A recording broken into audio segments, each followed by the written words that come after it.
Hello everyone, this video is related to national income and its related concept. In this video we will focus on the calculation part of national income and its related. Here I have taken an example. Here, question is calculate NDP at FC, and if you will see the particulars, GNP at MP is given here. So we will learn how we can develop formula.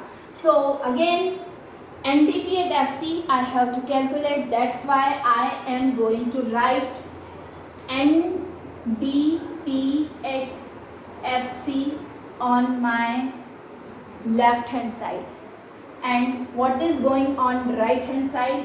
आप यहाँ देखिए, सबसे बड़ा particular आपको क्या दिखाई दे रहा है, जहाँ आप एडजस्ट कर सकते हैं। एडजस्टमेंट करना आप सीख चुके हैं अच्छे से। GNP एट MP आपको दिखाई दे रहा है, आप सबसे पहले लिख लीजिए GNP at MP। GNP at MP आपको दे रखा है। अब आप देखिए कितने एडजस्टमेंट करने पड़ेंगे, गिनते जाइए, वैसे फॉर्मूला डेवलप करते जाएंगे। पहले प्लेस पे जाएंगे, चेक करेंगे, G को बनाना है N, G को बनाना है N, मतलब नेट बनाना है, किसी चीज को शुद्ध बनाना है। किसी चीज को शुद्ध बनाने के लिए उसमें से कुछ छानना पड़ता है, अशुद्धियों को हटाना पड़ता है। तो यहाँ वो अशुद्धियाँ क्या है, वो अशुद्धियाँ हैं डेप्रिसिएशन। तो हम इस G को N बनाने के लिए सबसे पहले यहाँ माइनस का साइन लगाएंगे, क्योंकि हमको उसको शुद्ध बनाना है ना, नेट बनाना है फर्स्ट चेयर पे।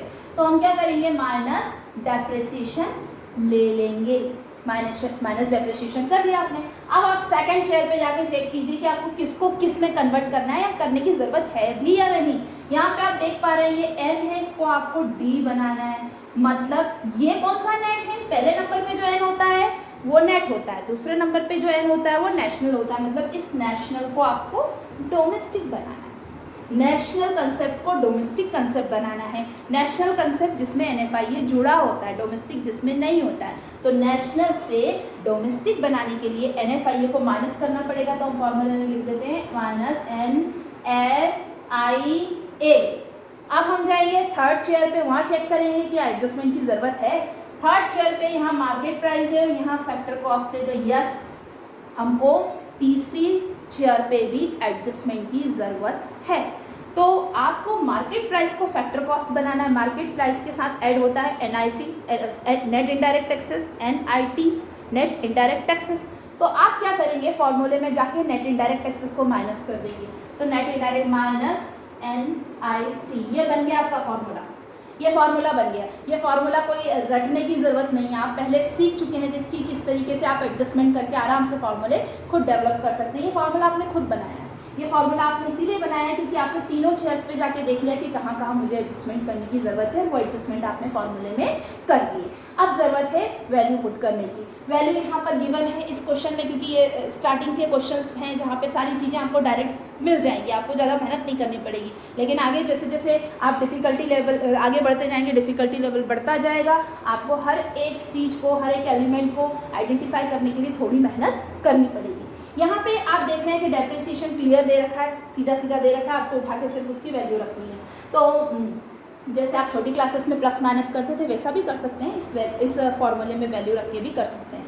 ठीक, मुझे जैसे कि मैंने ये GNP एट MP की वैल्यू लिख दी, कितनी है ये 8000 माइनस डेप्रिसिएशन कितना है 600, माइनस NFIA कितना है, net factor income from abroad 300, minus NIT कितना दे रखा है 700।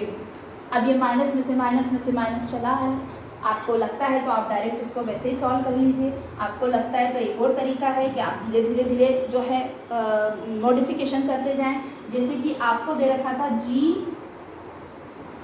एक और तरीका, मैं दूसरा तरीका सिखा रही हूँ आपको दे रखा है GNP एट MP। आपको क्या दे रखा है GNP एट MP, और चलना आपको कहाँ तक है, आपको चलना है NDP FC तक चलना है।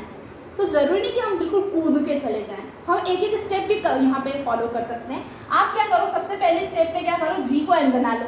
तो सब GNP एट MP की वैल्यू क्या रखी है, इसको मैं अभी मिटा रही हूँ, तो आसान है, आपको समझ में आ गया। आपने फॉर्मूला डेवलप किया, ये रखा, उस तरीके से कैलकुलेशन कर लेंगे। ये पहला तरीका सिखा दिया।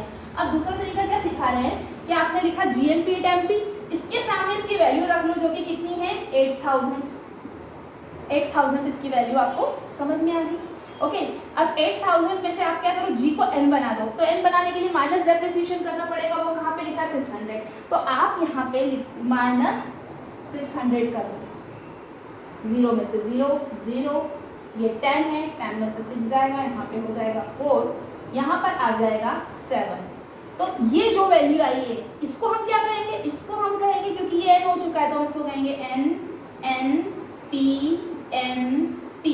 एक स्टेप हम आगे बढ़ गए। अब हमको क्या करना है भाई, इस n को हमको d बनाना है, मतलब NFIA माइनस करना है। तो NFIA की वैल्यू कितनी दे रखी है, NFIA की वैल्यू 300 दे रखी है। आप यहाँ माइनस 300 कर दो, वापस माइनस 300 कर दिया आपने, 0 से 0 0 1 एंड 7। अब ये जो आपके इसको मिला है ना बेटा, ये है आपका n, ये अब n किस क्या बन चुका है, d बन चुका है, DPNP।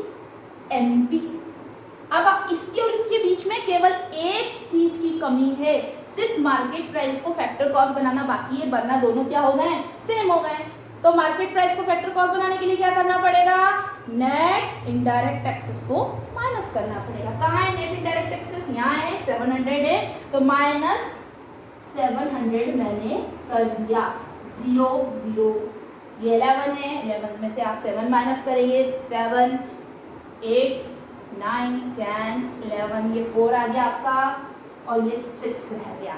तो अब आपका आंसर जो उन्होंने मांगा था, उन्होंने आपसे मांगा था NDPAT-FC दे दो, तो क्या आपका NDPAT-FC आ गया है, हाँ आपका NDPAT-FC आ चुका है और उसकी वैल्यू है 6400। आप अच्छे से देख सकते हैं, मैं यहाँ से हट गई हूँ सामने से, 6400 करोड़ रुपीस जो है वो आपका NDPAT-FC आ गया है। ये इस तरह का माइनस आपने बहुत पहले कर रखा है, छोटी क्लासेस में आप ऐसा करते थे माइनस।